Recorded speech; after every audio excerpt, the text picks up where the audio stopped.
अस्सलाम वालेकुम नाजरीन, मैं प्रोफेसर मज़हरुल्लाह कुरैशी और आप देख रहे हैं PFG न्यूज़। हमारे डिजिटल यूट्यूब चैनल को सब्सक्राइब ज़रूर कीजिएगा और साथ लगी बेल आइकन को भी पुश ज़रूर कर दीजिएगा। आज हम टोबा टेक सिंह आए हुए हैं। मंदिर में आप जो ख़ूबसूरत रेस्ट हाउस देख रहे हैं, फार्म हाउस, ये चौधरी मोहम्मद अरशद साहब और उनके बेटे चौधरी मुस्तफ़ा अरशद साहब का है। इनकी दावत पे हम यहाँ पे ये कमालिया रोड चेक नंबर 261 गाफ बे है, जहाँ पे इनका ये खूबसूरत फार्म हाउस है। और इस तरफ इनका डेयरी फार्म का भी बिज़नेस है, जो मैं आपको ये दिखा रहा हूँ।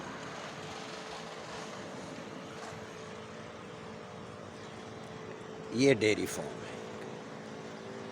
तो माशाल्लाह बहुत खूबसूरत और तकरीबन 2-2.5 एकड़ में इनका ये फार्म हाउस है।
सर आई एम हाज़र सर साहब मशकूर है तुहाडे कि तुसीं अज सानूं बड़ा अच्छा मुहब्बत नवा बड़े प्यार वाला माहौल दिता है।